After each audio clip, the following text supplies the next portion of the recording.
சுவாமிகள் வாழ்த்து பெற வந்த என்னை அழைத்தமைக்கு பெருமைக்கு நன்றி. இன்னைக்கு நான் தனபாண்டியனார் தனபாண்டியன் பாலிடெக்னிக் பிடிஆர் பொறியியல் கல்லூரியின் இன்றைய தலைவராய் நான் இருப்பதற்கு இங்கே இருக்கிற எல்லாருமே எங்களுக்கு உதவின குடும்பங்கள். ஐயா விகேகே பெரிய ஐயாவை பற்றி எங்கள் அப்பா அடிக்கடி சொல்வார், தொழிலாளியா நான் இந்த காலேஜ் ஹவுஸுக்கு வேலைக்கு வந்தேன்டா, 3 ரூபாய். அதுக்கு வேலைக்கு வந்த என்ன அடுத்து என்னோட திறமையை பார்த்து ஒரு எலக்ட்ரீஷியனா கான்ட்ராக்டரா மாத்துறதுக்கு அன்னைக்கு பொருளுதவிக்கு 400 ரூபாய் கொடுத்து எல்லா பொருளையும் நீயே வாங்கி கான்ட்ராக்டரா வாங்க சொல்லி என்னை உயர்த்தின குடும்பம் ஐயா பெரியவர் அப்பா அடிக்கடி சொல்லுவாங்க, மறக்க முடியாது. அதற்கப்புறம் ஐயா மணிமொழியினார் அவர்களையும் அடுத்து கம்ப்ளீட்டா எங்கள் அப்பா இருக்கிற வரைக்கும் இந்த பாலிடெக்னிக் ஆரம்பிக்கிற வரைக்கும் இங்கே எங்கள் அப்பாவோட வேலை இருந்துகிட்டே இருந்துச்சு. கன்ஸ்ட்ரக்ஷன் ஆகட்டும் எல்லாமே இருக்கும். 1985 தனபாண்டியன் பாலிடெக்னிக் ஆரம்பிக்கும் போது கப்பலூர் பக்கத்தில் ஆரம்பிச்சிட்டோம். எம்ஏவிஎம் இன்ஜினியரிங் பாலிடெக்னிக் வந்து திருப்பரங்குன்றத்தில் ஒரு கல்யாணத்தில் ஆரம்பிச்சாங்க. அப்பா வந்து ஐயா இருக்கிற ஐயா வந்து சொல்றாங்க, ஐயா நமக்கு இந்த பாலிடெக்னிக் வந்து பக்கத்தில் ஆரம்பிச்சிருக்காங்க கபல் விஷயத்தில் எனக்கு பாதிக்குதுன்னு சொன்ன உடனே அந்த மகா ஒரே வருஷம் அடுத்த வருஷம் உங்கள் இடத்துக்கு நீங்கள் போயிடணும்னு சொல்லி மாற்றி கொடுத்தாங்க. இதெல்லாம் வந்து அவருக்கு வந்து அந்த கம்யூனிட்டிலும் சொல்லக்கூடாது, அவங்க வந்து பகிர்ச்சிக்கிட்ட மாதிரி எப்போ என்னையே வெளியே போய் சொல்றேன்னு எங்கள் அப்பாவுக்காக அந்த உதவி செஞ்சாங்க. அடுத்து 3ஆம் தலைமுறையில் அங்கே கார்த்திகேயன் வந்து எங்களுக்கு உதவி செஞ்சிருக்காருன்னா கொரோனா பீரியட்ல பிஎஸ்என்எல் இன்டர்நெட் வந்து எங்கள் காலேஜுக்கு இருக்கு. கோவிட் டைமில் அது கட் ஆயிடுச்சு. ஃபங்க்ஷன் பண்ணணும், டோட்டல் இன்டர்நெட் அதாவது கம்ப்யூட்டர் சென்டர் வந்து எங்கள் காலேஜுக்குள்ள ஓடிட்டு இருக்கு. அப்போ வந்து நான் கேட்டேன், பிஎஸ்என்எல் இன்டர்நெட் லைன் கட் ஆயிடுச்சு, எனக்கு ஒரு லைன் வேணும்னு கேட்டேன். அன்னையிலேருந்து இன்னைக்கு வரைக்கும் இவங்க இன்டர்நெட் காலேஜ் எனக்கு காலேஜ் சர்வீஸ் ஆகி போயிட்டு இருந்தா கூட அதுக்கப்புறம் மறுபடியும் லீஸ் லைன் வேணும்னு சொல்லி பெரிய கம்பெனியில் நான் 100 MBPS இன்டர்நெட் வாங்கிட்டு இருந்தா கூட எனக்கு இப்போ பெரிய லெவல் வந்துச்சுன்னா நம்ம இன்டர்நெட் வேணும்னு சொன்னா கூட இன்றைக்கு வரைக்கும் எங்களுக்கு அந்த சர்வீஸை கொடுத்துட்டே இருக்காங்க ஃப்ரீ ஆஃப் காஸ்ட். 3 தலைமுறையாய் பார்த்தோம். இந்த கல்லூரி ஆரம்பிக்கும் போது இன்னைக்கு 86 வயது இளைஞர்னு சொல்லிட்டு இருக்கக்கூடிய அவங்க வந்து லேண்ட் அக்விசிஷன் தாசில்தார் அன்றைக்கு 88ல். அப்போ தாசில்தார் ஆயிருந்தா கூட பகுதியை ஃபுல்லாக ஹவுசிங் போர்டு எடுக்கிறோம்னு சொல்லி 25 ஏக்கரையும் கவர்மெண்ட் எடுத்தாங்க. அன்னைக்கு ஐயா வந்தாங்க, நல்ல கல்லூரி வரதே கெடுத்துவாங்க போலன்னு சொல்லி எங்கள் அப்பா முறையிட்டவங்க டோட்டல் 25 ஏக்கரையும் விட்டுட்டு அன்னைக்கு மறைமுகத்தை வரைஞ்சி கொடுத்ததுனால தான் இன்னைக்கு தனபாண்டி ஐயா இல்லைன்னா எனக்கு இந்த கல்லூரி இல்லை. அன்னைக்கே கவர்மெண்ட் எடுத்துருப்பாங்க. அந்த இடத்துல சேட்டலைட்ல உள்ள ஆட்டா தான் இருந்திருக்கும். ஐயா சுவாமிகளும் எங்கள் கல்லூரிக்கு வந்திருக்கிறாங்க. ஒரு தொழிலாளியை உயர்த்தி பார்த்த இந்த குடும்பத்தின் வந்து பேசுறதுக்கு இன்னைக்கு எனக்கு கிடைத்த இந்த வாய்ப்பை பயன்படுத்தி பெருமைக்கு நன்றி. வளர்ச்சியை வந்து எனக்கு இத்தனை நாளாக தெரியாது, எனக்கு ரொம்ப நாளாக தெரியும். கார்த்திகர் வந்து கொடுத்திருக்காருன்றது இன்னைக்குதான் தெரியும். கார்த்திகோட ஆட்சி சொன்னது அப்படியாப்பட்ட குடும்ப பாரம்பரியம் மறுபடியும்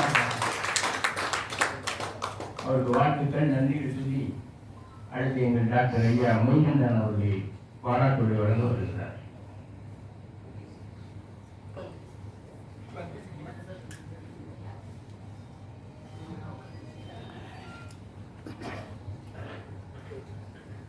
அனைவருக்கும் வணக்கம். அதிகாரிகளுடைய அதிகாரிகளுக்கு என்னுடைய இந்த பேச்சினை சமர்ப்பிக்கிறேன். அவருடைய பலமுறை அவருடைய பேச்சை கேட்பதற்காக நான் செல்வதுண்டு. நான் ஒரு மருத்துவமனைக்கு செல்வதுண்டு. அந்த மருத்துவமனை அவருக்கு குரு மருத்துவமனை. அந்த மருத்துவமனை செல்வதற்காக என்னுடைய பணியை விட்டுவிட்டு ஒரு 2 மணி நேரம் தங்கி அந்த இடத்திற்கு சென்று 1/2 மணி நேரம் அமர்ந்து அவர் ஆற்றிய மிகச்சிறந்த ஒரு தமிழ் பேச்சை அடுத்து வன்வழியினார் குடும்பத்திற்கு நாங்கள் என்றென்றும் கடமைப்பட்டிருக்கிறோம். அவர்களுடைய வார்த்தையை அவர்கள் வரை முதல் என்னுடைய மனைவி என்ற குடும்பத்திற்கு என்னுடைய மனைவிக்கு மிக வேண்டியவர் இவர்கள் அனைவருக்கும் என்னுடைய நன்றியை கூறிக்கொள்கிறேன். என்னுடைய முதல் பணி ஐயா அவர்களுடைய புத்தகத்தை வெளியிட்டு சிறு அறிமுகம்.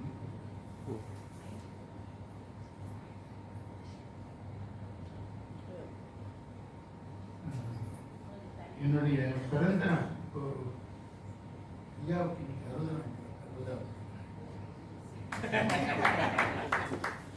என்னுடைய பிறந்த நாள் வந்து முந்தானத்து இருந்துச்சு. 73 ஆண்டுகள் எனக்கு முதல் பிறந்த நாள் பரிசாக திரு காத்தரப்பி அவர்கள் தன்னுடைய புத்தகத்தை வந்து வீட்டிற்கு வந்து கொடுத்து விட்டு சென்றிருக்கிறார். அவருக்கு என்னுடைய நன்றி. கொடுத்துட்டு போனவர் முழுசும் படிச்சுட்டு அதை பற்றி நீங்கள் பேச வேண்டும் என்று சொல்லுகிறார். இந்த புத்தகத்தை படிக்கும் பொழுது முதல் அதனுடைய தலைப்புக்கு வரும். இந்த புத்தகத்தை பற்றி ஒரு நிறைய எங்களுக்கெல்லாம் நல்ல விஷயங்கள் சொல்ல நூல் அறிமுக விழா நூலை பற்றி பேசணும் அப்படின்னு சொன்னாங்க.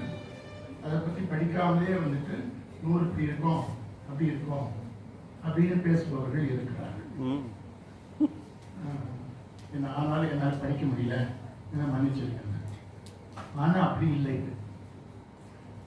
இவர் வந்து அரங்கத்தில் சொன்னது எல்லாத்தையும் அல்லது அம்பலத்தில் சொன்ன எல்லாத்தையும் அரங்கத்து அருவியாக கொடுத்து ஒரு தமிழ் சுரங்கமாக மாற்றினார். முதல் பக்கத்திலிருந்து கடைசி பக்கம் வரைக்கும் ஓரளவு நான் படிக்க முடியும். நான் அப்படி எப்போவுமே படிக்கிறது வந்து என்னுடைய மருத்துவ படிக்கிற காலத்தில் புத்தகத்துக்கு பக்கத்தில் வச்சுப்பேன். எல்லாரும் தப்புன்னு சொல்லுவாங்க. அப்படி படிச்சுட்டே இருப்பேன். பேஷண்ட்டை பார்த்துப்பேன், கேட்டுக்குவேன், ப்ரிஸ்கிரிப்ஷன் இருக்கேன், அடுத்த வரைக்கும் படிச்சுப்பேன். இப்படி படிச்சுட்டே போவேன். கேன்சர் எங்கள் மொழியில் அப்படியே வாங்கி வச்சுப்பேன். அப்பப்போ பில் போயிருக்கேன். இப்படியே தான் பல புத்தகங்களால் படிக்க முடியும். இப்போ கூட ஒரு 5 நிமிஷத்துக்கு மேலே ஒரு ஃபோன் இருந்துச்சு. நாளைக்கு ஒரு ஆப்ரேஷன் இருக்குது, அந்த ஆப்ரேஷனுக்கு கையெழுத்து போகணும், இப்போ லாங்குவேஜ் வரேன் அப்படின்னு சொன்னாங்க. இது வந்து இப்படித்தான் எங்களுக்கு மருத்துவர்களுக்கு நடக்கக்கூடிய ஒரு நெருக்கடி. ஆனால் இவருடைய புத்தகத்தை தொடங்கியவுடன் முடிவு வரை ஏதோ ஒரு சரித்திர காலத்திற்குள் சென்று விழுந்தது போகிறது. எப்படின்னா அதில் நீங்கள் திருக்குறள் பேர் சொல்லுங்க, இதில் இல்லாதது இல்லை என்று கூறியது போல் அவர் எழுதிய நூலில் இல்லாதது இல்லை. எப்படி சொல்லுவதுன்னா, ஒரு மாணவனுக்கு தெரிய வேண்டியது, இளைஞனுக்கு தெரிய வேண்டியது, ஒரு தொழிலாளனுக்கு தெரிய வேண்டியது, முதலாளிக்கு தெரிய வேண்டியது, பெண்களுக்கு தெரிய வேண்டியது, கடவுளுக்கு தெரிய வேண்டியது, இல்லறத்திற்கு வேண்டியது என்று பல்வேறு கருத்துக்களை பல இடங்களில் அவர் பேசியிருக்கார். அவர் பேசிய கருத்துக்கள் அனைத்தும் பல ஒவ்வொரு குறளில் ஒவ்வொரு கட்டுரையில் இருந்தும் ஒரு திருக்குறள், அந்த திருக்குறளை எடுத்தாலும் அப்படியே சொல்லிக்கிட்டே போயிட்டே இருக்கு. ஒவ்வொரு கட்டுரையிலும் மிகச்சிறந்த கருத்துக்கள் சொல்லப்பட்டிருக்கிறது. நான் எல்லாத்தையும் சொல்லி நேரத்தை எடுக்க விரும்பல, அதிகளாக இருக்கின்றது. முக்கியமான விஷயம் என்ன சொல்ல வந்தாங்கன்னா, அதுல வந்து மதுரையை சொல்லியிருக்காரு. மதுரையினுடைய வரலாறு நிறைய நமக்கு தெரியாத வரலாறு தெரிஞ்சிருக்கு, இங்க படிச்சுட்டு. ரெண்டாவது, மதுரையிலிருந்து சிவகங்கை போறாரு. சிவகங்கையிலிருந்து சிவகங்கை சீமையை பற்றி சொல்லுகிறார், சிவகங்கையினுடைய வரலாறு சொல்லுகிறார், சிவகங்கையினுடைய விடுதலை போராட்டத்தை பற்றி எழுதியிருக்கிறார், அந்த சிவகங்கை பேர் கொண்டதை பற்றி சொல்லியிருக்கிறார். பல கருத்துக்கள் அவர்கள் இருக்கின்றன. ஸோ அந்த ஒரு கட்டுரையே ஒரு புத்தகம் தான். மதுரையை பற்றி அவர் எழுதிய இன்னொரு புத்தகம் தான்.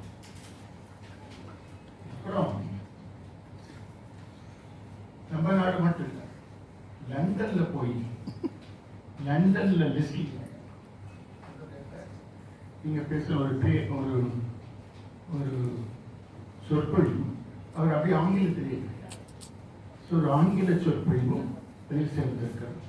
ஆங்கிலத்தில் வல்லமை உடையவர் என்பதையும் எடுத்து காட்டியிருக்கிறார்.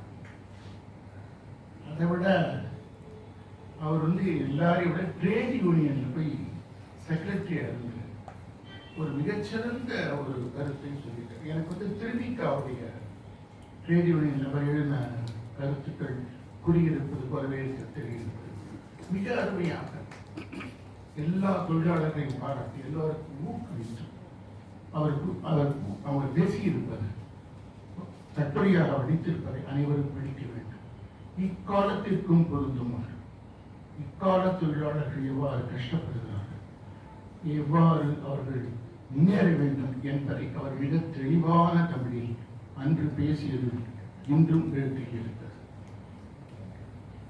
அப்புறம் சரித்திர நிகழ்வுகள் மட்டும் இல்லாம சரித்திர புகழ் வாய்ந்த தலைவர்களை பற்றி சொல்லியிருக்கிறேன். நான் எப்பொழுதும் வர பழைய தலைவர்கள் திருவள்ளுவர் அவர்களை பற்றி சொல்லாம இப்ப இருக்கிற அறிஞர்களா மூவா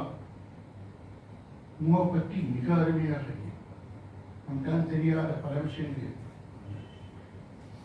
வாசுபா மாணிக்கம் இங்கே வந்திருக்கார், அவரை பற்றி இருக்கிறார்.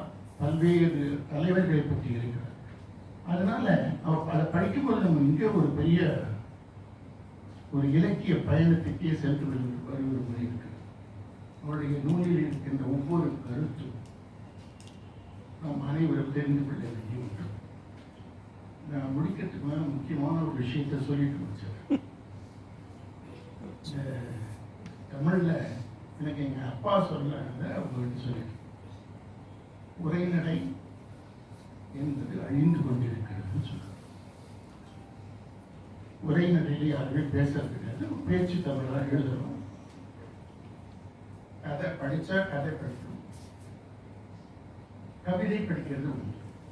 ஒரு 18ஆம் நூற்றாண்டில் உரைநடையினுடைய வளர்ச்சி வருகிறது. அதுவரை தமிழ்ல கவிதையிலே எழுதிட்டு எது எழுதினாலும் சரி, கவிதைக்கு இலக்கணத்தோடு அவங்க கொடுத்திருந்தா கூட மாறிய குறைச்சி அவங்க நினைச்ச இலக்கணத்தை குறிச்சிக்கிட்டு மாறி எழுதிக்கிட்டு தமிழ்ல கருத்துக்களை எளிமையாக சொல்வதற்கு வர வேண்டும். எங்க அப்பா உரைவேந்தர்னா பேர் வந்த அண்ணா பேசிதான் உரைவேந்தர். அப்ப என்னாச்சு, நீ பேசுறதை எழுதுறதுக்கு மட்டும் சோம்பேறித்தனமா இருக்கு. எழுதி படிக்கணும்னா அதை விட நான் என்னுடைய மேல போக என்ன நான் பார்த்தேன்னா, எழுத்து தமிழ் படிக்கின்ற மாணவர்கள் குறைக்கணும். எழுதிட்டு அதை பண்ணிட்டாங்கன்னா படிக்க மாட்டேன். நல்ல தமிழ் பேசுவேன். படிக்க சொல்லிட்டோம்னா உயிரே போயிடும். எழுத சொல்லிட்டோம்னா மிக வருத்தமாக எழுத்து தமிழ் மிகவும் குறைந்து வருகிறது. எழுத்துல இலக்கண பிழை மட்டும் இல்லை, எழுத்து பிழை 10வது குழித்து விட்டு வருகின்ற மாணவர்கள் நான் கேட்பேன், இல்லை எழுது பாருங்க. நாரேந்திர மேடி என்னப்பா தமிழ் வரல, எங்க பிள்ளைங்க எங்க போய்கிட்டு இருப்பாங்க. அது நிறைய கல்லூரிகளையும் சரி, கல்லூரி மாணவர்கள் சரி, கல்லூரியில் படித்த மாணவர்கள் சரி உட்கார்ந்து தமிழ்ல நேரடியாக அவர்களால் எழுத முடியவில்லை. அதனால் எழுதியிருப்பதை படிக்க முடியவில்லை. எழுத்து தமிழ் மிகவும் குறைந்து, உரைநடை என்னுடைய வளம் குறைந்து வருகிறது. அதை பற்றியும் அறிந்து கொண்டு இப்படிப்பட்ட பல புத்தகங்கள் வெளிவர வேண்டும். அதை மாணவர்களும் இளைஞர்கள் படிக்க வேண்டும், மாணவர்களுக்கு செல்ல வேண்டும். பாரம்பரியமுள்ள ஒரு குடும்பத்தை சார்ந்த ஐயா அவர்கள் கவிஞர் கருப்பையா அவர்களை பாராட்டியது மிகப்பெரிய பொருத்தமான விஷயம். 4 வார்த்தையினால அதுதான் அவருக்கு நன்றி சொல்லி, அடுத்து எங்களுடைய ஐயா சின்னப்பா செந்தமிழர்களுடைய மேலாண் முதல்வர் இன்றைக்கு நூலை பற்றி பேச வந்திருக்கார். நிறைய பேர் நூலை பற்றி பேசிட்டாங்க. நீ ஐயாவுடைய கருத்தை ஒரு 10 நிமிடத்துல என்ன சொல்லுகிறார்? ஏன்னா அவர் பட்டிமன்ற பேச்சாளர், 1 மணி நேரம் சொற்பொழிவாளர் அல்ல. 1 மணி நேரம் பேச வேண்டியதை 10 நிமிஷத்துல பேசி விளக்க வைப்பவர்கள் பட்டிமன்ற பேச்சாளர். அந்த வகையில் ஐயா அவர்களை அன்போடு அழைக்கின்றேன்.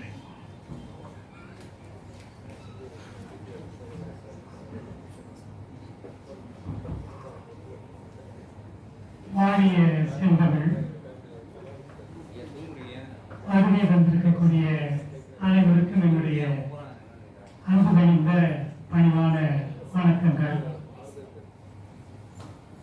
அரங்க தமிழ் அருவி என்ற ஒரு நூலை வெளியிட்டு ஒரு அருட்பேருரை வழங்க வருகை வந்திருக்கக்கூடிய எங்களுடைய குடும்பவாசனை கண்ணதாசன் ஐயா அவரும் சரி, பசீர் மார்த்தாண்ட 3 பேரும் முப்பெரும் புலவர்கள் மாதிரி எப்ப பார்த்தாலும் ஐயா பக்கத்திலேயே உட்கார்ந்து இருப்பாங்க. அதற்கு பிறகுதான் பாலசாமி ஐயா வரலாம், அப்புறம்தான் அவர் வராது வந்து. அப்படி ஒரு நட்பை அவர்கள் பாராட்டி எந்த எதிர்பார்ப்பும் இல்லாமல் இந்த தமிழை இந்த அரங்கத்திலே வளர்த்த பெருமைக்குரியவர்கள். அவர் இணைக்கும் போது தந்தையாருடைய நினைவு. தம்பி அசோகராஜ் எனக்கு எத்தனை மணித்துறையில் நான் பேச விரும்புகிறேன். ஆனா சாமி எனக்கு கூடுதலாக 5 நிமிஷம் கொடுத்தார், பேசலாம் என்று சாமி அவர்கள் கொடுத்தார். தம்பி மாசல் முருகன் நல்ல உரை.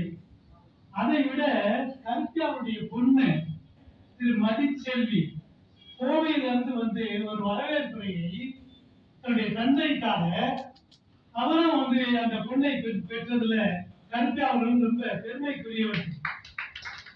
எனக்கு முன்னாலே அமர்ந்திருக்கக்கூடிய அன்பு சகோதரி பேராசிரியை, மதுரையினுடைய அடையாளம் என்று சொன்னால் திரு டாக்டர் மோகன் அவர்களும் திருமதி பிர்லா மதுரையுடைய அடையாளமாக தேர்ந்தவர்கள் இங்க இந்த கல்லூரியிலே இந்த வளாகத்திலே அவருடைய பங்களிப்பு வீதி வரி இருந்திருக்கக்கூடியவர்களாம் பெரும்பாலும் என்னுடைய நண்பர்கள், என்னுடைய தம்பிகள், என்னுடைய மாணவர்கள். அதுலயும் அம்மாவசி அவர் கார்வர்ட் பிளாக் தலைவர், அவரு பத்மன் முத்தாமலிங்கவரை நெஞ்சிலே சுமந்து கொண்டிருக்கக்கூடியவர். நீங்க இந்த நூலை கண்டிப்பா படிக்கணும். இதுல பத்மன் முத்தாமலிங்கவரை பற்றி அவர் ஒரு அற்புதமான உரையை கொடுத்திருக்கிறார். அந்த உரையில் அவர் கேட்கிறாரு, பசுமன் ஐயா முத்தாமலிங்கவர் வந்து 60 ஆண்டுகளோட அவர் சரியா வாழலையே, அவர் இவ்வளவு பேசியிருக்கிறாரு, இவ்வளவு எழுதியிருக்கிறாரு, அவருக்கு எங்க இதெல்லாம் வந்துச்சுன்னு அவர் வியந்து அவர் எழுதுவார். அவருக்கு நான் பதில் சொல்ல நினைச்சேன். சில பேர் வந்து படிச்சுதான் பேச வேண்டும் என்ற அவசியம் கிடையாது.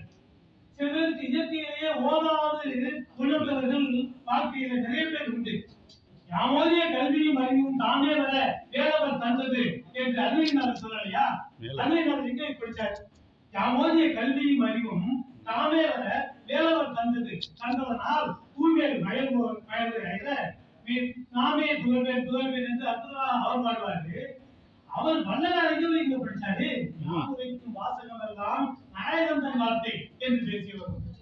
அந்த மாதிரி பசுமன் முத்தாமலிங்கத்தவர் வந்துட்டு எங்கேயும் படிக்க வேண்டும் என்ற அவசியம் கிடையாது. அவர் சித்தர்களிலே ஒரு சித்தராக வாழ்ந்தவர். சிலர் அவருக்கு தோணும், அதாவது அந்த மேற்கு குப்பத்துல வெளிவராத 12 பாட்டுகளை பசுமன் தேவர் ஒப்பித்ததாக ஒரு வரலாறு உண்டு. வெளிவராது அந்த வைத்திருந்தவர் காலில் இருந்து இன்னும் வெளிவரவே நீ உங்களுக்கு எப்படி தெரியும் என்று சொன்ன, நீங்கள் வெளியிடாமல் இதை வைத்திருக்கக்கூடிய காரணத்தினால்தான் அடியே இந்த வேலையிலே இந்த பாடலை எல்லாம் சொன்னேன் என்று பசுமன் முத்தாமலிங்கத்தவர் சொன்னதாக ஒரு வரலாறு. அவர் எங்கேயுமே நான் சொன்னேன் என்று சொல்வது கிடையாது, அடியேன் சொன்னேன், அடியேன் குறிப்பிட்டேன் என்றுதான் குறிப்பிடுவார். பசுமன் முத்தாமலிங்கத்தவரை பற்றி ஒரு சொற்பொழிவை இவர் பேசியிருக்கக்கூடிய சொற்பொழிவுல இருந்து அந்த செய்தி எனக்கு வந்தது. அதனால சொல்றேன், வந்துட்டு மிக சிறப்பான ஒரு நூல் தான், நான் ஒத்துக்கிறேன். வந்துட்டு 440 பக்கங்க, 83 தலைப்பு. இத வந்து மெய்கண்டானவர் வந்து அர்த்தமா வந்து வேகமா சில சொல்லிட்டு போயிட்டாரு. வந்துட்டு இத பேசுறதுக்கு குறைஞ்சதுக்கு வந்துட்டு ஒரு 2 மணி நேரமாவது வேணும். இது எப்படி நம்ம பேசுறது வந்துட்டு ஆனா நம்ம எதுக்கு வந்திருக்கிறோம்? எங்க தளத்தில் அடிகளார் அவருடைய பேச்சை கேட்பதற்காக, திருஞான அவருடைய பேச்சை கேட்பதற்காக நம்ம இங்க கொஞ்சம் ஆவலோடு காத்திருக்கிறோம். அவருடைய 60வது மணி விழா நிறைவு பெற்றிருக்கிறது. அதற்கெல்லாம் நாம் அவரை வாழ்த்துவதற்கு நம்ம யாருக்கு தகுதி கிடையாது. அது மகா சன்னிதானம். அதனால நானும் துராஜனும் போகும்போதெல்லாம், துராஜன் என்னோட வேலை பார்த்தவரு துரைராஜ், மிகப்பெரிய பேராசிரியர், என்னையோட 20 ஆண்டுக்கு 30 ஆண்டுகளுக்கு மூத்தவரு. நானும் அவரும் சன்னிதானத்துக்கு போவோம், குன்றக்குடி சன்னிதானத்துக்கு போவோம். அப்ப எனக்கு அதிகபட்சமா 30 வயது கூட இல்லை.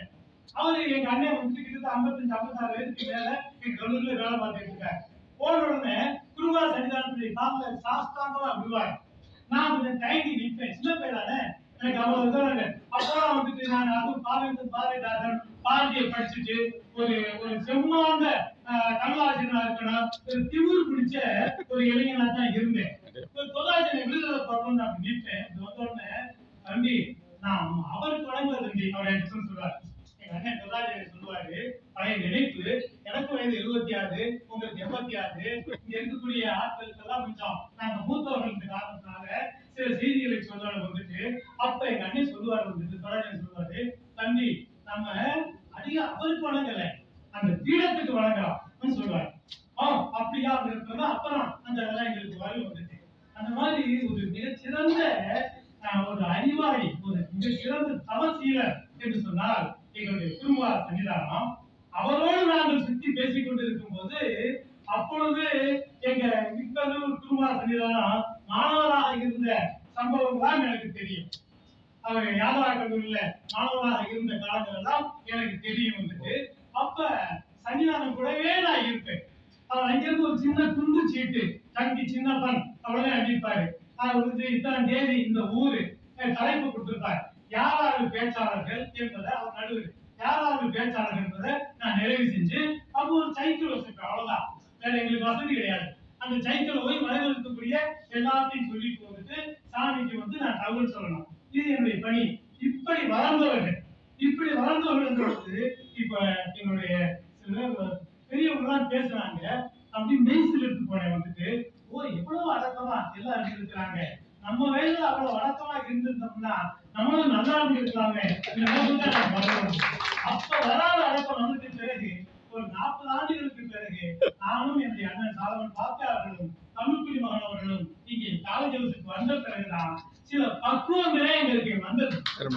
ஏன்னா இந்த இடத்துக்கு வந்துட்டாலே சில பக்குவங்கள் வந்துவிடும் என்பதை நான் ஆதாரப்பூர்வமாக மனப்பூர்வமாக உணர்ந்தவர் என்ற காரணத்தால் இவற்றை மட்டும் சொல்லி நான் நிறைவு செய்வதற்கு முன்னால், ஒரு பேச்சாளன் எப்படி இருக்க வேண்டும், ஒரு எழுத்தாளன் எப்படி இருக்க வேண்டும் என்பதிலே எனக்கு சில கருத்துக்கள் உண்டு.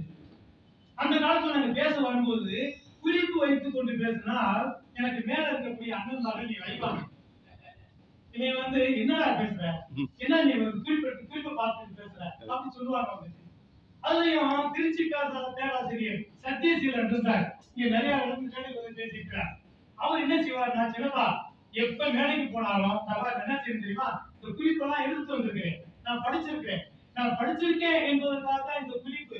ஆனால் மேடைக்கு போவதற்கு முன்னால் இந்த குறிப்புகளை நான் கிழித்து எறிந்து விட்டு தான் மேடையை ஏறுவேன் என்று சொல்வார். ஒரு பேச்சாளர் மேடையை ஏறும்போது அவன் குறிப்புகள் வைத்துக் கொள்ளக்கூடாது என்பது எங்களுடைய அண்ணன்மார்கள் எங்களுக்கு காட்டிய வழி. ஒரு பேச்சாளர் அப்படித்தான் இருக்க வேண்டும். நானும் மேடையிலே பேசும்போது கிட்டத்தட்ட ஒரு 30-40 ஆண்டுகளாக நான் குறிப்புகள் வைத்துக் கொள்வதே கிடையாது. தம்பி திருநாவுக்கரசுக்கு தெரியும், இளங்கோவுக்கு தெரியும், குறிப்புகளை கீழே போட்டுதான் மேலே ஏறி வந்து. அது மாதிரி ஒரு எழுத்தாளர் எதைனாலும் எழுதிடக்கூடாது, கருக்கா போச்சுக்கூடாது. அவர் எழுதியிருக்கிறாரு. எழுத்தாளர் எழுதக்கூடிய எழுத்தாளனுக்கு ஒரு நோக்கம் இருக்கணும். எப்படி தெரியுமா நோக்கம்? நமக்கு தொழில் கவிதை, நாட்டில் குலைத்தல், இவை பொழுதும் சோறாக இருத்தல். சரி ரைட்டு, உனக்கு தொழில் கவிதை, நாட்டில் குலைத்தல், இவை பொழுதும் சோறாக இருத்தல். சோத்துக்கு என்ன செய்வ? பாட்டியை கேட்கிறான், சோத்துக்கு அப்புறம் என்னப்பா செய்வ? அவன் சொல்றான், உமைக்கினிய கணநாதன் நங்குடியை வாரிப்பான் சிந்தையே நீ ஊழிட்டு. அவன் பார்த்துக்கிறான், நீ என்ன அதை பத்தி கவலைப்படுற என்று சொல்லுவான். அப்படி சொல்லக்கூடியவர் என்ன செய்வான்னா ஒரு நோக்கத்தோடு எதற்காக நான் இந்த எழுதுகோலை பிடித்தேன் என்று சொல்லும் போது இந்த நாடு அவன் சொல்றான் வந்துட்டு அவன் அவன் எழுதுகோலை எழுதுவான் வந்துட்டு என்னுடைய எழுதுகோளால் இந்த நாடு கொஞ்சமாவது பயன்பெற வேண்டும். அப்படி என்றால் இந்த எழுதுகோள் எனக்கு பயனுடைய எழுதுகோள், நாடு பயன்பெறவில்லை என்றால் இந்த எழுதுகோள் எனக்கு தேவையில்லை என்று சொல்லுவானா இல்லையா? அந்த மாதிரி இவர் ஏதாவது ஒரு குறிக்கோள் வைத்திருக்கிறாரா என்று நான் தேடி பார்த்தேன். இந்த அரங்க தமிழறிவு என்ற நூலை 440 பக்கம் எழுதி 83 தலைப்புகளை கொடுத்திருக்காரு. ஏதாவது குறிப்புகள் நோக்கம் வைத்திருக்கிறாரா என்பதை தேடி பார்க்கணும். சும்மா எல்லாத்தையும் இருக்கிறார்ல, அவர் ஒரு நோக்கம் வைத்திருக்கிறார். அவர் என்ன சொல்றாரு? திருக்குறள் நூலை வாழ்வியல் நூலாகவும் உலக பொதுமறையாகவும் கொண்டு வர நாம் அனைவரும் பாடுபட வேண்டும். அதுவே ஒரு நோக்கமாக இருக்க வேண்டும் என்ற குறிக்கோளை அவர் வைத்திருக்கிறார். அதில் எனக்கு பெரிய ஒரு மகிழ்ச்சி. பரவாயில்லை, இவர் ஒரு குறிக்கோள் வைத்திருக்கிறார். நிறைய இவர் பேசுனதெல்லாம் எழுதுறாரு. நேரம் இல்ல, அவர் பேசுனது எழுதுனதுல எனக்கு ரொம்ப பிடிச்சது சொல்லணும்னா வந்துட்டு பாரதியும் பைந்தமிழும் ஒரு தலைப்பு கொடுத்திருக்கிறாரு. இன்னொன்னு பசுவன் முத்துராமலிங்கத்தேவரை பற்றி ஒரு பேச்சு கொடுத்திருக்கிறாரு. இந்த பாரதியும் பைந்தமிழும் என்பதை மட்டும் இன்னும் கொஞ்சம் அவர் விரிவுபடுத்தி இருந்தால் நன்றாக இருக்குமோ என்று என்னுடைய கருத்து. என்னவென்று சொன்னால் 1920 மகாத்மா காந்தி சென்னைக்கு வர்றார். சென்னைக்கு மகாத்மா காந்தி வரும்போது மகாத்மா காந்திய பாரதி பார்க்க போறார். எதுக்குன்னா மறுநாள் திருநெல்வேலிக்கணியில ஒரு கூட்டத்தை பாரதி ஏற்பாடு பண்ணியிருக்காரு. அந்த கூட்டத்திற்கு தலைமையேற்க காந்தியை கூப்பிடலாங்கிற ஆசையில பாரதி போய் கேட்க போறார். கேட்க போனா வாசல்ல 2 பேர் நிக்கிறாங்க. அந்த 2 பேர்ல ஒருத்தர் மூதறிஞர் ராஜாஜி, இன்னொருத்தர் சத்தியமூர்த்தி ஐயர். மூதறிஞர் ராஜாஜி ஆச்சாரியார், சத்தியமூர்த்தி ஐயர். அதோட முக்கிய கூடவே இன்னொரு நிற்கிறாரு. ரொம்ப பெருமைக்குரியவர் வந்து புகழ் பெற்றவர் பாரதி இந்த உலகத்துக்கு காட்டியவர் வாரா. இந்த 3 பேர் நிற்கிறாங்க. 3 பேர் நின்னா 3 பேரும் பாரதிய போய் காந்தியை சந்திக்க விடாம எவ்வளவு தடுக்கணுமோ அவ்வளவு தடுக்கிறாங்க. இது ஏன் அவ்வளவு தடுக்கிறாங்க? அந்த இடத்துல கொஞ்சம் நம்ம துணிஞ்சு எழுதலாம், துணிஞ்சு சொல்லலாம். ஏன்னா பாரதி காந்தியை பார்க்க கூடாது என்று நினைக்கிறாங்க 3 பேரும். இந்த 3 பேரும் யாரு என்பதை குறிப்பாக உங்களுக்கு உணர்த்திட்டேன். ராஜாஜி, வாரா, இன்னொருத்தர் வந்துட்டு சத்தியமூர்த்தி நிற்கிறாங்க. ஏன் பாரதியை பார்க்க விட மாட்டேங்கிறாங்க? பாரதி தான் சொன்னா கொஞ்ச நாளைக்கு முன்னாடி, பார்ப்பானை ஐயன் என்ற காலமும் போச்சு, பிள்ளை பழங்கியனை துறை என்ற காலமும் போச்சு. பார்ப்பானடி பார்ப்பான், இவன் ஏது செய்யும் காசு வர பார்ப்பான், பேராசைக்காரனடா பார்ப்பான், இவன் பெரியதுரை என்னுடன் வேட்பான், பிள்ளைக்கு புழுவான் என்பான், நம்மை பிச்சு பணம் கொடு என தின்பான். சொல்ல கொதிக்கிறடா நெஞ்சம், இந்த பார்ப்பனர்களுக்கு சோத்துக்கோ வந்தது இந்த பஞ்சம். நம்ம சின்ன எடுத்துட்டு சோத்துக்கோ வந்தது இந்த பஞ்சம் மட்டும் போட்டாங்க. அந்த ஒரு வழியை பார்த்துருவாங்க. நம்ம தமிழ்நாட்டில எல்லாம் இது நடந்துகிட்டே தான் இருக்கு. வந்துட்டு இப்படி எழுதுன ஒரு பாரதிய ராஜாஜியும் சத்தியமூர்த்தியும் வாராவும் பார்த்து விட்டுருப்பாங்களா? பார்த்து விடல. ஆனா பாரதிக்கு பயந்தே இல்லை. அவன் பார்ப்பான் தான், தன்னை பார்ப்பான் என்று அவன் யார்த்தையும் சொல்லிக்கிறது இல்லை. ஏன்னா பிடிப்புக்கு வயிறான்ல. அவன் என்ன பண்ணா, இவரை விட மூத்த 10-15 வருஷத்துக்கு மூத்த 2 பேர்த்தையும் அந்த ராஜாஜிய அப்படி ஒரு தள்ளு தள்ளா எடுத்துக்கல. வாராம ஒரு தள்ளு தள்ளா விரிவிருந்து போய் காந்தி முன்னாடி போய் பாரதி போய் நின்னா. நின்னுட்டோன்னு அவர் ஆச்சரியப்பட்டு பார்த்தாரு. என்ன ஆச்சரியப்பட்டு பார்த்தாரு? அவர் சொல்ல வந்துட்டு, உங்களுடைய இந்த சமூக சேவைக்கு, இந்த நாட்டுடைய சேவைக்கு என்னுடைய ஆசீர்வாதங்கள். யாரு? மகாத்மா காந்திக்கு இவரு அவர் 30 வயசு கூட இன்னும் 26 வயசு பாரதி போய் நிற்கிறாங்க. என்னுடைய ஆசீர்வாதங்கள். நாளைக்கு திருநெல்வேலிக்கணியில ஒரு கூட்டம் ஏற்பாடு செய்திருக்கிறேன். உங்களால் வந்து பங்களிக்க முடியுமா? நேரு கேட்காங்க. அவர் என்ன செய்யறாரு வந்துட்டு, நாளைக்கா மகாஜவஹர் தேசாய் தான் அவருடைய செக்ரட்டரி. அவரை கூப்பிட்டு, தேசாய் நாளைக்கு வந்து நமக்கு ப்ரோக்ராம் கொடுத்து போக முடியுமா? ஒரு 5 மணி கூப்பிட்டாரு. இல்ல நாளைக்கு நமக்கு வேற ப்ரோக்ராம் இருக்கு. சாமியை வந்து தனவாதம் கேட்டாரா இல்லையா, அந்த மாதிரி நாளைக்கு வேற ப்ரோக்ராம் இருக்கு. உடனே காந்தி சொன்னாரு, உங்களுடைய கூட்டத்தை ஒரு நாளைக்கு தள்ளி வைத்துக் கொள்ள முடியுமா? காந்தி கேட்கிறாரு. இவரை பாரதி யாம் ஏற்பாடு செய்தால் ஏற்பாடு செய்தார். வளமையுடைய காந்தி ஆசீர்வாதம். இப்ப காந்தி கேட்கிறாரா ராஜாஜியை பார்த்துட்டு, சத்தியமூர்த்தியை பார்த்துட்டு, இது யார் இவர் என்று கேட்கிறார். யார் இவர் என்று கேட்கிறார். அப்ப அவங்க என்ன சொல்லியிருக்கணும்? நீங்க தென்னாப்பிரிக்காவிலே போராட்டத்தில் ஈடுபட்டுக் கொண்டிருந்த காலத்திலே உங்களுக்காக கார்ட்டூன் போட்ட மிகப்பெரிய கவிஞன், இந்தியா பத்திரிகையை நடத்திய மிகப்பெரிய கவிஞன் என்றெல்லாம் சொல்லியிருக்க வேண்டும். அப்படி எதுவுமே சொல்லாமல் எங்கள் நாட்டு புலவன் என்று மட்டும் சொல்லி இருக்கிறார்கள். காந்தி சொல்லியிருக்கிறாரு, இருந்தாலும் இவரை நீங்கள் பத்திரமாக பார்த்துக் கொள்ளுங்கள். மகாத்மா காந்தியை காந்தி சந்தித்ததை குறிப்பிட்டிருக்கிறார் தவிர இந்த பகுதியிலே தான் இவர் குறிப்பிடவில்லை. இது நானா தான் சொல்றேன் வந்துட்டு. ஏனென்று சொன்னால் இது இந்த சமுதாயத்திற்கு தெரிய வேண்டும். நாங்கெல்லாம் பேச்சாளர்கள் தான். நான் இன்னைக்கு வரைக்கும் பேசிக்கிட்டே இருக்கிறேன். ஒரு பேச்ச கூட நான் எழுதி ஆவணமா பதிவு பண்ணதே கிடையாது. காத்துல போயிடுச்சு. ஆனா இந்த ஆவணமாக பதிவு செய்யக்கூடிய நல்ல ஒரு பக்குவத்தை வந்துட்டு கருத்து அவர்கள் பெற்றிருக்கிறார். அவர்கள் ஆவணப்படுத்த வேண்டும். எல்லாராலையும் எழுத முடியாதுங்க. எல்லாராலையும் பேச முடியும். எவனும் பேச அந்த ஊர்ல ஒருவர் யாருக்கு வெளியே பேசிட்டு போயிடலாம் வந்துச்சு. ஆனால் எல்லாராலும் எழுத முடியாது. எனக்கு தெரியும். எங்க கூட்டத்திலேயே எங்க அண்ணன் தமிழ்குடிவர் மட்டும்தான் எழுதுனார். எங்க தொழிலாளர் ஒரு வரி எழுதல. ஏங்க சாக்ரட்டிஸே எழுதலங்க. சாக்ரட்டிஸ் ஒன்னோட எழுதலங்க. அவருடைய மாணவன் பிளேட்டோவான் பின்னாடியே போய் சாக்ரட்டிஸ் சொன்னதெல்லாம் எழுதி வைத்தாங்க. பல பேருக்கு எழுதி வைக்கக்கூடிய பக்குவம் கிடைத்திருக்காது. அந்த பக்குவம் கற்காவுக்கு கிடைத்திருக்கிறது. ஐயா அவர்கள் பேச வேண்டும் என்ற காரணத்துக்காக இதை பற்றியெல்லாம் மீண்டும் ஒரு நாள் பேச வேண்டும் என்று சொல்லி வாய்ப்பு நன்றி.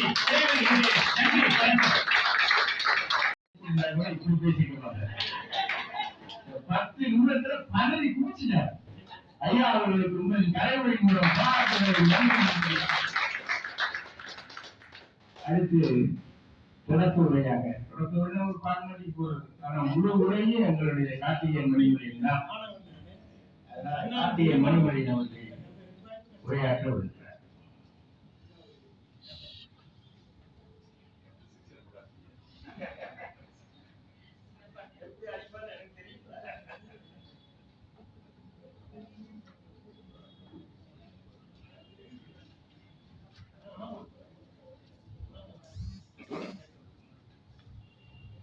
அனைவருக்கும் வணக்கம். நான் மங்களம் விழாக்கண்ட எங்களை வழி நடத்தி செல்லும் பெருமைக்குரிய ஆதியம் அடிகளாரை போற்றி விழாவுக்கு வந்திருக்கும் ஐயா அவர்களுக்கு முதல் நன்றி. நாங்கள் கேட்ட உடனே இந்த மாதம் புத்தகம் வெளியிடருக்கு ஒரு தேதியை பார்த்துட்டு ஒரு 2-3 தேதி சொல்லி கண்டிப்பாக வந்தேன் என்று சொன்னதுக்கு ரொம்ப நன்றி. அடிகளார் வந்து மக்கள் அடிகளார். எந்த ஒரு ஆதீனத்தையும் நம்ம போய் இந்த மாதிரி சந்தித்து உரையாட முடியாது. ஒவ்வொரு பிறந்த நாள் அன்னைக்கும் எனக்கு வந்து வாழ்த்து கண்டிப்பாக வந்துடும். எப்படி பேஸ்புக்ல பார்த்துட்டு எனக்கு பிறந்த நாளா பார்த்துட்டு உடனே கால் பண்ணிடுவாங்க.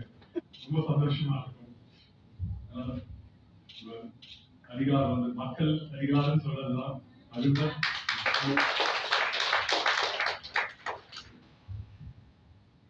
மேடையில் அமர்ந்திருக்கும்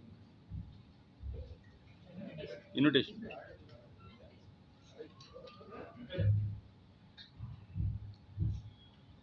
மேடையில் டாக்டர் ஐயா அவர்கள் என்னை வரைக்கும் சொல்லியிருக்கார். ஆனால் அது உண்மை இல்லை. என் மகனுக்கும் அவர் ஆசிரியர்.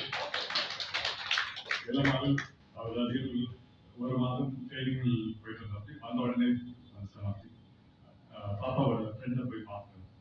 தாத்தா பேர் சொன்ன உடனே ரொம்ப சந்தோஷப்பட்டாங்க.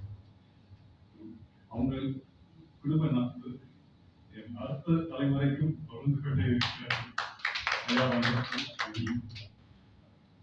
திரு ஐயா பன்னீர்செல்வம் அவங்களும் குடும்பத்தில் ஆத்மா பள்ளியின் ஆளாளர். இந்த அம்மாவுக்கு ரொம்ப நெருங்கிய குடும்பம். 2 பள்ளிகளும் ஒரே காலகட்டத்தில் ஆரம்பித்தது. இதுவரைக்கும் எந்த ஒரு நிகழ்வு இருந்தாலும் எந்த கேள்வியும் இல்லை, கண்டிப்பாக வந்துள்ளார்கள். அவர்களுக்கும் என் நன்றி. சகோதரர் எங்கேயாவது ஒரு ஃபங்க்ஷனை தான் பார்ப்போம், ஆனால் அந்த அன்பு வந்து எப்பயும் அதில் இருந்து கொண்டே இருக்கிறது. அவர் இங்கே இருக்கிறது ரொம்ப ரொம்ப சந்தோஷம். ஐயா சின்னப்பா பற்றி சொல்லவே வேண்டாம். அவரு உலக திருக்குறள் பேரவையில் குடும்பம், அதாவது குடும்பம் குடும்பம்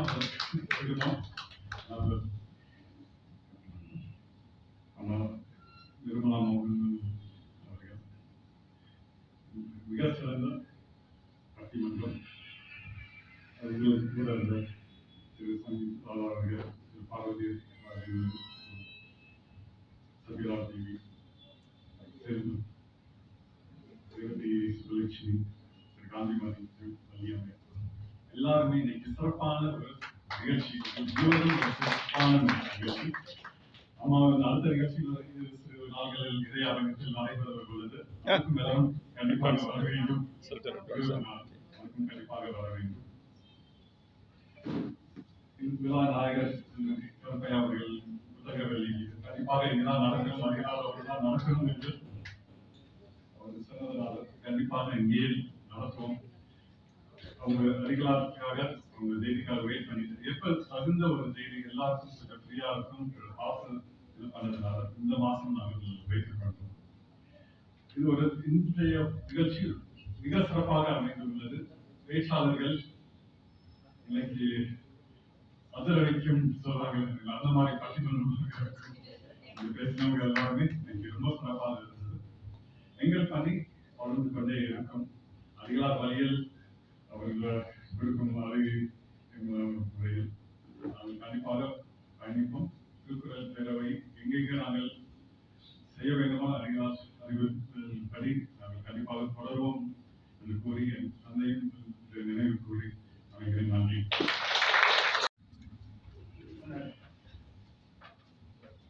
டாக்டர் மீகிண்டான் அவர்களுக்கு உலக திருக்குறள் பெண் சார்பாக கொண்டாடி பிடிஆர் தனவேலன் அவர்கள்,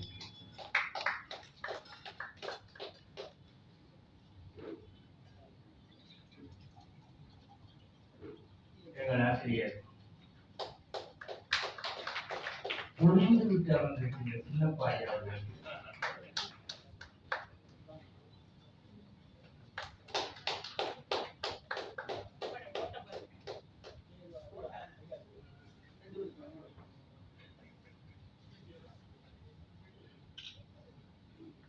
உலக திருக்குறள் பேரவை தேர்வில் பங்கேற்று சிறப்பு செய்த 2 கல்லூரிகளுக்கு பரிசு கொடுக்கின்ற நிகழ்வு.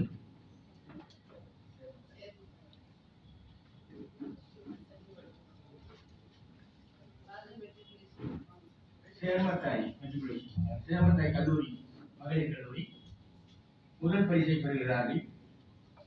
தேர்வு எழுதினர் மதிப்பெண் முதல் பரிசை பெறுகின்ற சேர்மத்தாய் வாசல் கல்லூரி.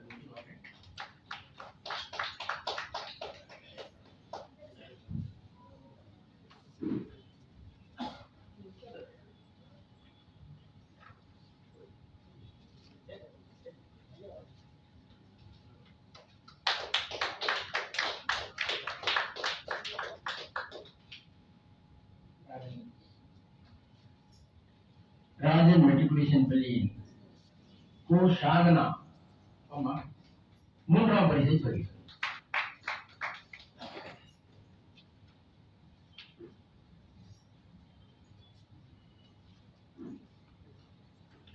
நாம் அவளோடு எதிர்பார்த்துக் கொண்டிருக்கின்ற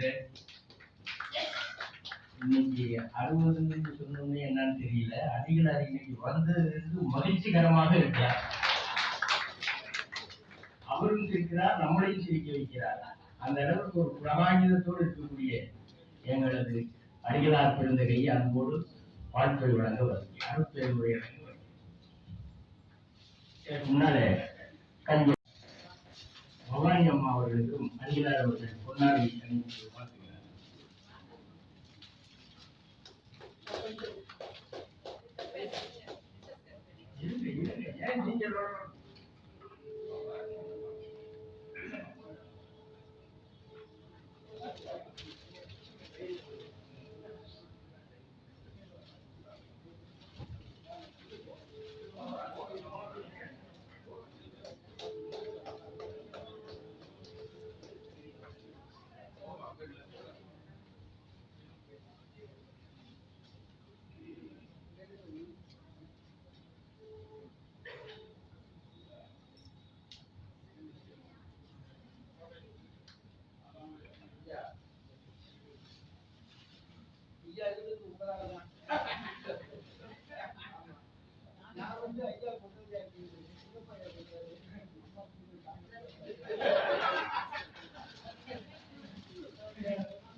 மதுரை உலக திருக்குறள் பேரவை அரங்க தமிழருவி என்ற அற்புதமான நூலை வெளியிட்டு மகளிர் பட்டிமன்றம் நடைபெற்று இன்று நிறைவு பகுதியில் நாமெல்லாம் இருக்கிற நேரம், சோர்வின் நேரம், பசியின் நேரம், காலம் கருதி சுருக்கமாக சில வார்த்தைகள். உலக திருக்குறள் பேரவை இன்றைக்கு மகா சன்னிதானத்தால் 1977களில் தொடங்கப்பட்டு அது தமிழக திருக்குறள் பேரவையாக இருந்து இன்று உலக திருக்குறள் பேரவையாக விரிந்து உயர்ந்து அமெரிக்காவில், லண்டனில், மலேசியாவில், சிங்கப்பூரில் என்று உலகமெங்கும் திருக்குறள் பரப்பும் பணியை, திருக்குறள் சிந்தனைகளை விதைக்கும் பணியை செம்மாந்து செய்து கொண்டிருக்கும் நல்ல வேளையில் தன் தந்தையால் விட்டுச் சென்ற பணியை, தமிழ் பணியை, அரிய பணியை மிகச் சிறப்பாக செய்து கொண்டிருக்கிற நம் பாராட்டுதலுக்குரிய சகோதரர் கார்த்திகேயன் மணிமொழியன் அவர்களே, அம்மையார் திருமதி கமலா மணிமொழியன் அவர்கள், திருத்தொம்பல் என்ற அதிகாரத்தை யாருக்கு எழுதினார் திருவள்ளுவர் என்றார் நம் ஐயா மணிமொழியினாருக்காகவே. திருத்தொம்பல் என்ற அதிகாரத்திற்கு விளக்கம் தேவையில்லை. இருந்தோம்பி இல்வாழ்வதெல்லாம் விருந்தோம்பி வேளாண்மை செய்த பொருட்டு செல்விருந்து ஓம்பி வருவிருந்து பார்த்திருப்பான் வானத்தவருக்கு நல்விருந்து என்றால் அது மணிமொழியினார். இன்றைக்கு சகோதரர் கார்த்திகேயன் மணிமொழியினார், அம்மையார் திருமதி மணிமொழியினார். இல்வாழ்க்கை துணை என்றால் எப்படி இருக்க வேண்டுமோ அதற்கு இலக்கணமாய், இலக்கியமாய் ஐயா அவர்களின் திருக்குறள் பணிக்கு, தமிழ் பணிக்கு இன்றைக்கும் இலக்கணமாய் விளக்கிக் கொண்டிருக்கிற குடும்பம். அந்த வகையில் அவர்களை நாம் பாராட்ட கடமைப்பட்டிருக்கிறோம். இன்றைக்கு மிகச் சிறப்பாக இந்த அரங்கத்தை நூலாசிரியராக விளங்குகிற பாராட்டுதலுக்குரிய கவிஞா கருப்பையா அவர்களே, அவர்கள் அருமை துணைவியார் அவர்களே, அவர்கள் அருமை மகளார் அற்புதமான வரவேற்பை வழங்கியிருக்கிற அவர்களையும் வரவேற்று வாழ்த்தி, அரங்கத்தில் அருமையான உரையை வழங்கிய நம் ஐயா மருத்துவர் அவை நிகழ்ந்தார்கள் மிகச் சிறப்பான உரையை மகா சன்னிதானத்தின் பட்டிமன்றங்களில் 1990களில் 80களில் மிகச்சிறந்த சிந்தனையை விதைக்கிற களப்பணியில் தன்னை அர்ப்பணித்துக் கொண்ட கர்மவீரராக விளங்கிய ஐயா பேராசிரியர், முனைவர், கல்லூரி முதல்வர் சின்னப்பா அவர்களே, நம் அன்புக்குரிய கவிஞர் மார்ஷல் முருகன் அவர்களே, அன்புக்குரிய ஆபிசர் திருமாவளவன் அவர்களே, நம்முடைய நிகழ்ச்சியை தொகுத்தும் இந்த நிகழ்ச்சியை முழுமையாய் நடத்துவதற்கும் கார்த்திக் மணிமொழியனுக்கு உறுதுணையாக இருக்கிற கவி பாரதி ஆர் அசோக்ராஜ் அவர்களே, நன்றியுரை நபரை இருக்கிற சோகி முருகேசன் அவர்களே, வரவேற்புரை வழங்கி இருக்கிற திருமதி எஸ் மதிச்செல்வி அவர்களே, இன்றைக்கு மிகச்சிறப்பாக இந்த அரங்கத்தில் கலந்து கொண்டிருக்கிற அனைத்து பெரியோர்களே, சான்றோர்களே, பெருமக்களே, தனபாண்டியன் பாலிடெக்னிக்கின் தாளாளர் தனவேலன் அவர்கள், இன்னும் அன்றைக்கு அரங்கத்தில் வீட்டிருக்கிற அம்மையார் நிர்மலா மோகன் அவர்களே, கருப்பையா அவர்களின் அருமை குடும்பத்தார்கள், காலம் கருதி இன்றைக்கு மிகச் சிறப்பாக நடைபெற்றுக் கொண்டிருக்கிற இந்த விழாவில் சுருக்கமாக சில செய்திகளை பரிமாறிக்கொண்டு பகிர்ந்து கொண்டு விடைபெறுவதில் மகிழ்ச்சியும் மனநிறைவு. மதுரையை பற்றி கவிஞர் கருப்பையா அவர்கள் அற்புதமான பதிவுரை செய்திருக்கிறார். ஆழமான அரிய தரவுகள் மதுரையின் வரலாற்று சிறப்பையும் தொன்மையையும் அதன் புகழையும் அதன் பெருமையையும் அறிவதற்கு ஏராளமான செய்திகள். மதுரைக்கு புராண சிறப்பு உண்டு, இலக்கிய சிறப்பு உண்டு, மொழி சிறப்பு உண்டு, பண்பாட்டு சிறப்பு உண்டு. இங்கேதான் மகாசனிதான் நான்மாட கூடலில் அங்கையர் பெண்ணின் ஆலயத்தை தமிழ் அர்ச்சனையை தொடங்கி வைத்த பெருமை மதுரை. 1962 அர்ச்சனை பாட்டேயார் ஆதலால் மண்மேல் நம்மை சொற்றமிழ் பாடுக என்று சுந்தர பெருமானுக்கு சுந்தர தமிழ் இறைவன் ஆணையிட்டார். இறைவனின் ஆணையையும் யாரும் எடுத்துக் கொள்வதில்லை, அரசின் ஆணையும் யாரும் சிறமேற்கொள்வதில்லை.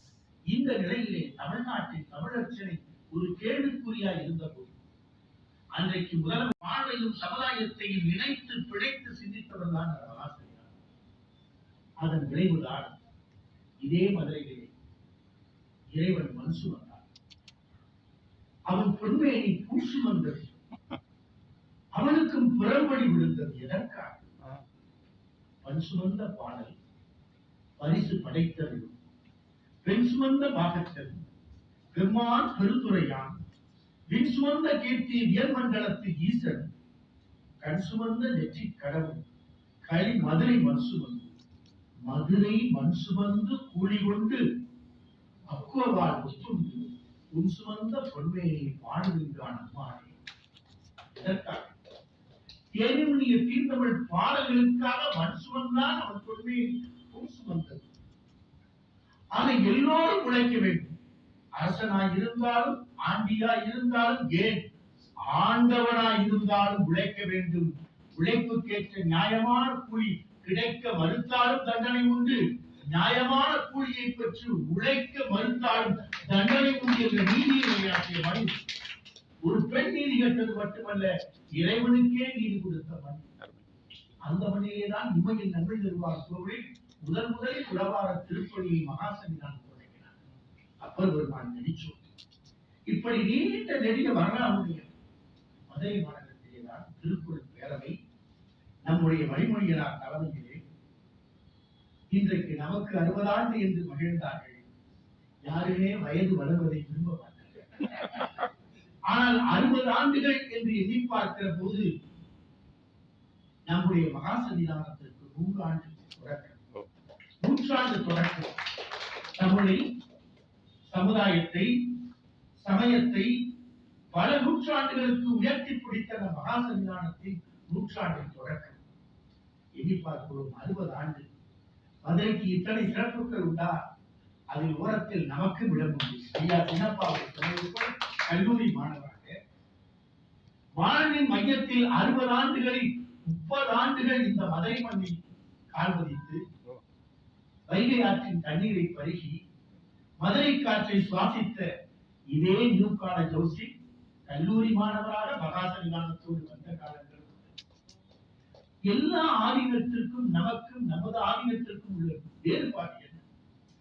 ஐயா சின்னப்பா அவர்கள் நன்கு அறிவார்கள், மணிமொழியார் அவர்கள் நன்கு அறிவார்கள். எந்த ஆதீனத்திலும் அடியவர்கள், அன்பர்கள் என்பவர்கள் தூரத்தில் இருப்பார்கள். உறவாக, நட்பாக, அன்போடு குடும்பமாக இருப்பது நம்முடைய குன்றக்குடி மதுரையில் ஒரு பெரிய உறவின் வட்டம் மறைந்து விட்ட நம்முடைய ஐயா கரிதாசன் அவர்கள் ஆக்கி திருமாவளவன் போல் இல்லாமல் சுறுசுறுப்பாய் பரபரப்பாய் ஒரு தேடினாய் செயல்பட்ட ஐயா ஆட்சி செல்வர்கள்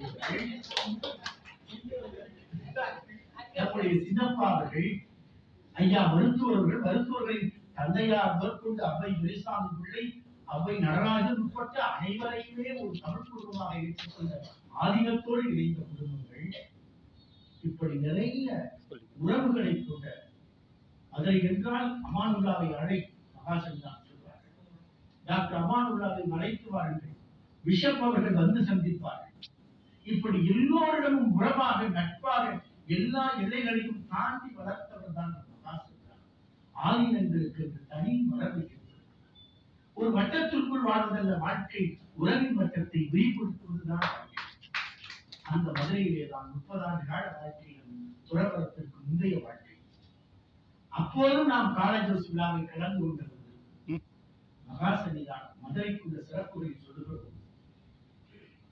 மகாசன்னிதானம் சமய நல்லிணக்கத்தை விதைப்பதற்காக ஒரு ஊர்வலத்தை, ஒரு மாநாட்டை, ஒரு கூட்டத்தை ஆரம்பிக்க செய்தார். 1992 மேலமாசினி வடக்கு மாசினி சந்திப்பு பட்டிமன்றங்கள் நிகழ்ந்த இடத்தில் 1992 ஒரு சமய நல்லிணக்க ஊர்வலம் கூட்டம் நடந்தது. அதில் முழுமையாய் நம்மை பயன்படுத்தினார். விரலசைத்து வெளியசைத்து இந்த பணியை செய், அந்த பணியை செய். மகாசன்னிதானத்தில் பணி செய்வது மிக கடினமான பணி. எந்த நேரத்தில் அவரிடமிருந்து வேகமாக கோபம் வரும் என்று தெரியும். அந்த கோபம் அடுத்த நொடியே மறைந்து புன்சிரிப்பாய் மாறும். அந்த கூட்டம் முழுமையாய் நாம் களப்பணி ஆச்சு 92 டிசம்பர் திங்களுக்கு பிறகு.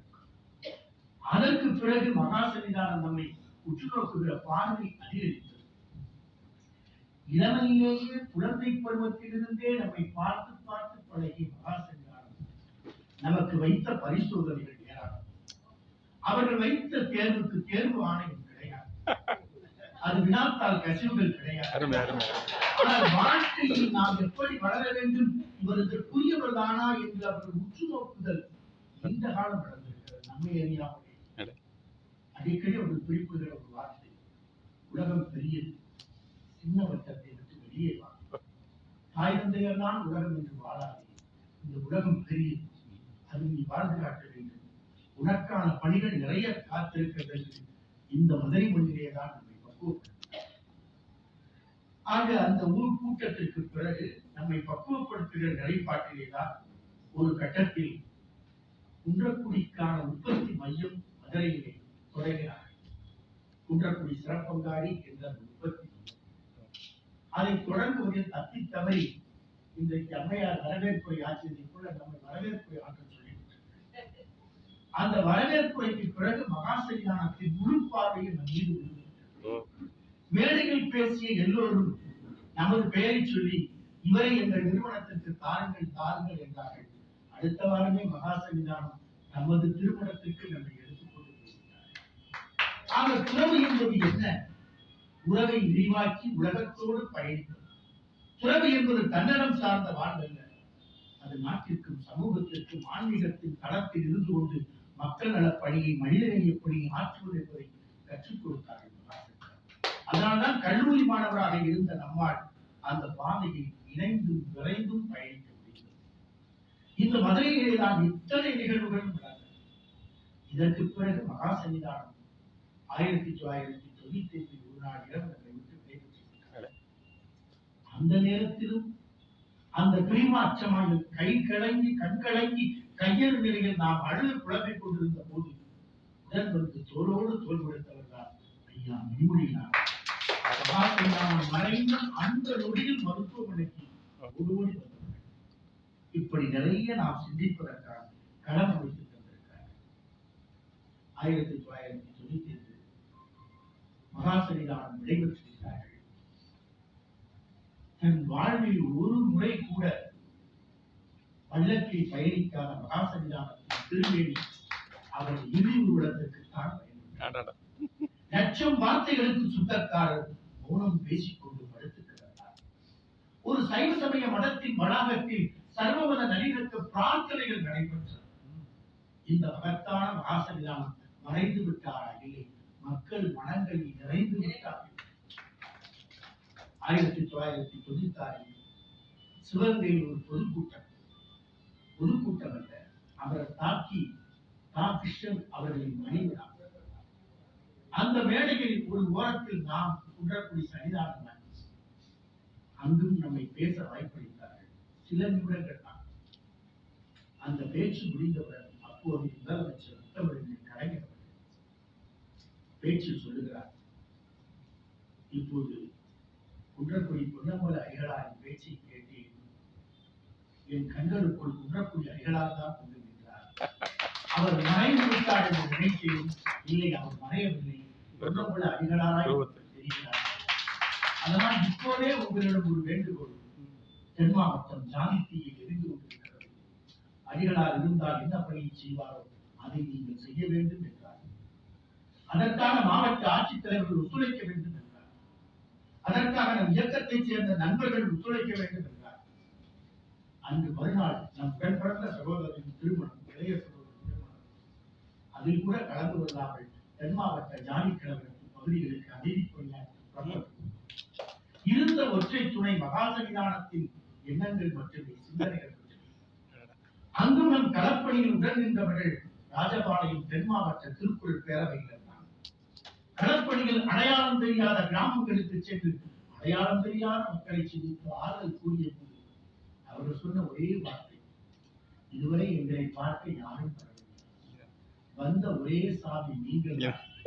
நடைபாவாடை விரித்து நடக்க வேண்டியவரை இப்படி களிலும் முழிலும் நடக்க வைத்து விட்டார்களே என்று அவர்கள் புலம்பிய போது, உங்கள் துன்பத்திற்கு ஆறுதலுக்குத்தான் நான் வந்திருக்கிறேன் என்று சொல்லி நம்மால் முடிந்த நிவாரண உதவிகளை செய்து கொண்டு நேரடியாக மதுரைக்குத்தான் வருகிறோம். அப்போது மதுரை மாநகராட்சியின் வெளிவிழா. முத்தமிழறிஞர் கலைஞர் முதலமைச்சராய் அந்த வெளிவிழாவுக்கு புறப்பட தயாராகியிருக்கிறார். ஒரு விரிவான அறிக்கையை தென் மாவட்ட ஜாதி கிழவர்களின் உண்மைத்தன்மை அவர்கள் ஒப்படைத்தோம். படித்துவிட்டு நின்ற இடத்திலே நின்று எங்கெல்லாம் குடிசைகள் தீப்பிடித்து எரிந்ததோ அந்த குடிசைகளுக்கு எரியாத மேற்கூரைகள் அமைப்பதற்கு, காங்கிரீட் கூரைகள் அமைப்பதற்கு ஆணையிட்டார். அதிலே அன்றைய மதிப்பில் 30 கோடி. அதற்கு பிறகு நாம் தந்த கருத்து இதுதான். கிராமங்கள், தெருக்கள் ஜாதிகளாய் இருக்கிறது. அங்கு மனித குலத்தின் சமத்துவம் தேவைப்படுகிறது. ஒத்தார், உயர்ந்தார், தாழ்ந்தார் என்ற வேறுபாடு இல்லாத உரிமையோடு வாழ்வதற்கு ஒரு மாதிரி சமத்துவ குடியிருப்புகளை ஏற்படுத்தினால் அது முழுமையான விளைவினை ஒட்டுமொத்த தமிழகத்தில் ஏற்படுத்தி கருத்தினை. அதன் விளைவுதான் அங்கேயே நடந்தது. சமத்துவ குலம் தெரிவிக்கிறது. அதற்கு பிறகு தென் மாவட்டத்து இளைஞர்களுக்கு வேலை வாய்ப்பு இல்லை. வேலை வாய்ப்பில்லாத இளைஞர்கள் திசை திருப்பப்படுகிறார்கள். Ideal man's brain is devil's workshop என்று சொல்வார்களே, சோம்பேறி மனிதனின் மூளை சாத்தானின் தொழிற்சாலையாக இயங்குகிறது. அந்த நிலைதான் இங்கே காணப்படுகிறது. மார்க்ஸ் கற்றுத் தந்ததை போல பிராணிகளின் உலகத்திலே சோம்பேறி தேனீக்கள் உழைக்கும் தேனீக்களால் விடப்பட்டது. பிராணிகளின் உலகத்தில் சோம்பேறி தேனீக்களை உழைக்கும் தேனீக்கள் அழித்து. ஆனால் இந்த மனிதர்களாகிய பிராணிகளின் உலகத்திலே உழைக்கின்ற தேனீக்களைத்தான் சோம்பேறி தேனீக்கள் அழித்துக் கொண்டது. அந்த நிலையில் வேலையில்லா திண்டாட்டம் விடைபெற்றால்தான் தென் மாவட்டத்தில் ஜாதி கிழவர்களுக்கு முற்றுப்புள்ளி வைக்கப்படும் என்று சொன்ன போது நீதியரசர் ரத்னவேல் பாண்டியன் குழுவை அமைத்து தென் மாவட்டத்தில் தொழில் மேம்பாட்டிற்கு வழிவகுத்தார். இவையெல்லாம் எதற்காக இங்கே குறிப்பிடப்படுகிறது என்றால், நம்முடைய திருக்குறள் பேரவை வெறும் இலக்கிய அமைப்பு அல்ல. திருக்குறள் பேரவை அன்பர்கள், நண்பர்கள், தோழர்கள் அனைவருமே சமூக சிந்தனை உடையவர்கள், மனிதகுல சிந்தனை உடையவர்கள், மனிதகுல ஒருமைப்பாட்டு சிந்தனை உடையவர்கள். அந்த தளத்திலேதான் அன்றைக்கு தென் மாவட்டத்தில் திருக்குறள் பேரவையின் அமைப்பு. இன்றைக்கு பல திருக்குறள் அமைப்புகள் தோன்றிவிட்டன, பன்னாட்டு திருக்குறள் அமைப்புகள் தோன்றிவிட்டன.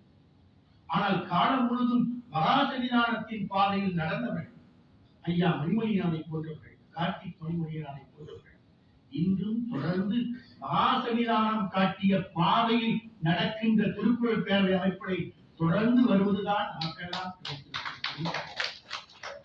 நீங்கள் இன்றைக்கு தகவல் தொடர்பு ஊடகங்கள் நடந்து விட்டது. வாட்ஸ்அப்புகள், பேஸ்புக்குகள் திறந்து பார்த்தால் நிறைய இலக்கிய அமைப்புகள் திருக்குறளுக்காக. ஆனால் காலம் முழுவதும் திருக்குறள் மனிதகுல மேம்பாட்டுக்கே என்று பணி செய்வது உலக திருக்குறள் பேரவை மட்டும்தான் என்பதற்கான அடையாளம் தான் நம்முடைய நீர் காலேஜ் நடைபெற்றுக் கொண்டிருக்கிற உலக திருக்குறள் பேரவை அமைப்பு. தமிழகம் முழுவதும், ஏன் உலகம் முழுவதும் அந்த அமைப்புகள் தன் பணியை செய்து கொண்டிருக்கிறது. இப்படி நிறைய சிந்திக்கிறார். காயப்பட்ட மொழி, சேதப்பட்ட மொழி, ஒதுக்கப்பட்ட மொழி, புறந்தள்ளப்பட்ட மொழி இன்றைக்கு செம்மொழி சிம்மாசனத்தில் ஏறி அமர்ந்திருக்கிறது. அப்போது அன்றைக்கு செம்மொழி விழாவை நடத்தி முத்தமிழர் கலைஞருக்கு பாராட்டு நடத்தியதிலும் திருக்குறள் பேரவைக்கு பங்களிப்பு. நிறைய வரலாற்று சிறப்புகளில் மகத்தான மாற்றங்களில் தம்மை ஈடுபடுத்திக் கொண்ட திருக்குறள் பேரவை அதன் பணியை தொய்வில்லாது தொடர்ந்து நடத்தி கொண்டிருப்பதுதான் நமக்கெல்லாம் கிடைத்திருக்கிற 60 ஆண்டு நிறைவின் சிறப்பாகும். குறிப்பாக இன்றைக்கு அரங்க தமிழர் அற்புதமான ஒரு திருக்குறளை பற்றி சொல்கிறார். ஐயா அவர்கள் நிறைய அருமையாக சொன்னார்கள். மகாத்மா காந்தியடிகளை பாரதி சந்தித்த சந்திப்பு. பாரதி ஒழுக்கி போட்டார் மகாத்மா காந்தியடிகள் செட்டிநாட்டுக்கு வருவார். வறுமை, ஏழ்மை, பிள்ளைகள் பாலுக்கு அழுகிறது, கூழுக்கு அழுகிறது. செல்லம்மாள் பரிதவிக்கிறார். செட்டிநாட்டு செல்வச்சிமான்கள் முழு 100 ரூபாய் காலை பரிசாக தருகிறார். அப்படி திருப்பி சாகா வரம் பற்றி கவிதைக்கு இந்த காகிதம் தானா சன்மானம் என்று சுக்கராக கிடைத்தார். அவன் செல்வத்திற்கு அடிபணியவில்லை, செல்வாக்கிற்கு விலை போகவில்லை. அதனால்தான் சாகா வரம் பெற்ற கவிஞனாக அவன் யாரை போற்றினான். வ.உ.சி. அவனும் சந்தித்த சந்திப்பு உலக புகழ்பெற்ற சந்திப்பு. உலக புகழ்பெற்ற சந்திப்புகளில் பாரதியும் வ.உ.சியும் சென்னையில் கடற்கரையிலே சந்திப்பார்கள். சந்திக்கிற நேரம் விளக்கெல்லாம் அணைந்து போயிருக்கும். எப்ப அடிக்கடி மின்சாரம் வச்சு கணக்கிறது போல கிட்டத்தட்ட நள்ளிரவு விடியற்காலம் வரை பேச்சு தொடரும். பாரதிக்கும் வ.உ.சிக்கும் ஒரே ஊர்க்காரர் என்பதற்காக ஒத்த சிந்தனை உடையவர்கள் என்பதற்காக விடைபெறுகிற போது வெளிச்சம், மின்விளக்கு வெளிச்சங்கள் தோன்றும். நட்சத்திர கூட்டத்தை போல